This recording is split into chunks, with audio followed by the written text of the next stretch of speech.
Get ready to jump back into action of the Diablo series with Diablo Immortal. This is KP with your first look.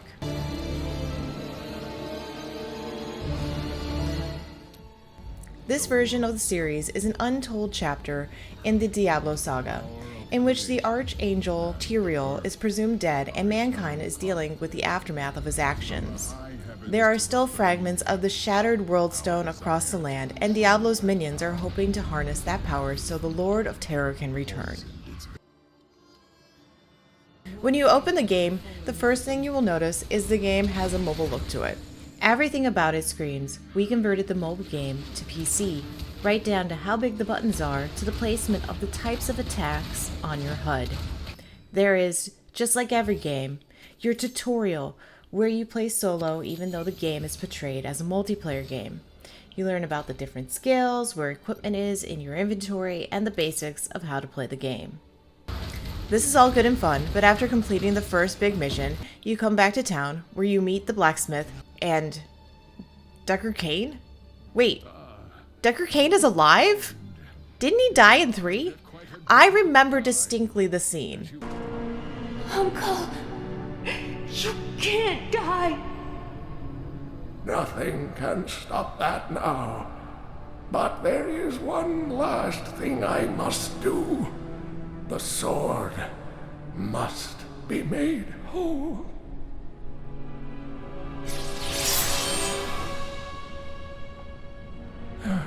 Just as I suspected, the sword is of the high heavens. The stranger is an angel. Heed the journal. The truth lies within. Uncle Deckard!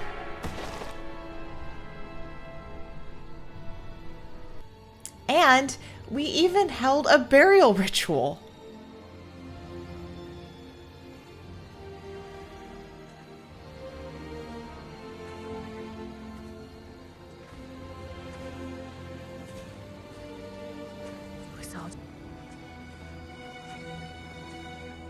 I never believed all your crazy tales, your work. You never finished.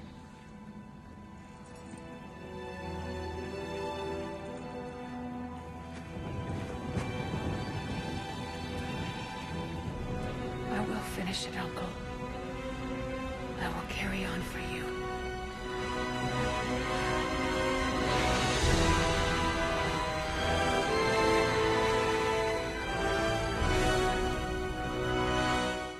And on top of that, even the developer of Deckard Cain wasn't too happy with his death. I think it sucks. You know, I love that character too, and you know, it's a shame that they went that way, but you know, I have no real influence or control over any of that, and they're going to do what they want to do, and you know, I was sad to see him go. Alright, well, I did some searching through Google, and I found out that this game actually takes place between the events of Diablo 2 and 3. Okay, game. I see you. After completing the whole tutorial and finishing with Deckard Cain, this is where the game opens up to multiplayer, and you are swarmed by hundreds of gamers. The game mechanics are quite simple.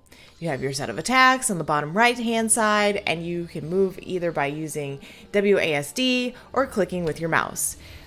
But there were some times when I finished fighting with my character, they just started moving on their own. I had to click several times to get her to stop and stand still. This game is just like all the other Diablo franchise games, where you click on an enemy and you attack, you gain your experience, you level up to unlock new skills, and you make your character stronger. Alright, let's talk art design. This game has improved its design greatly. Before choosing the class you would like, there are animations of each character, and depending on which one you chose, either a boy or a girl, you get a different animation intro video. I ended up looking at all the characters and I was impressed. From there, after choosing the class you want to play as, the next screen you see is a customization.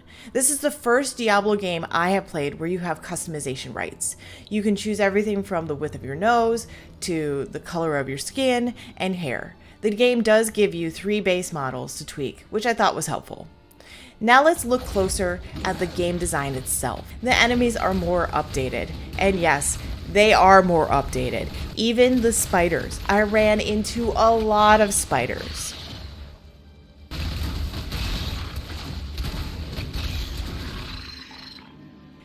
I can only hope that some of these updated graphics will be part of Diablo 4 when it comes out.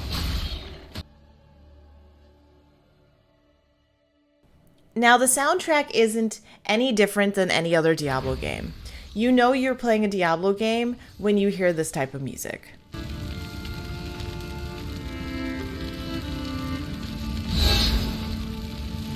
Although the music was great, the dialogue needed some help. There were many times where I would be playing and dialogue audio tracks were not there.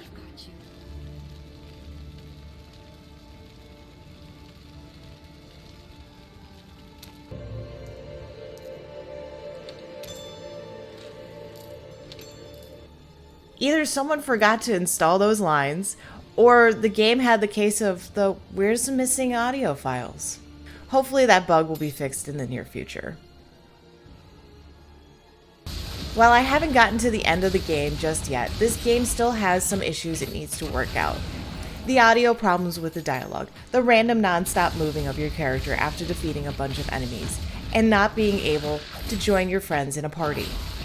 But while these issues can be annoying, the overall game I think is going to hold Diablo fans over until 4 is released.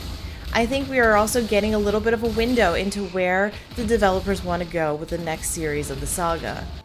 This is KP with your first look at Diablo Immortal.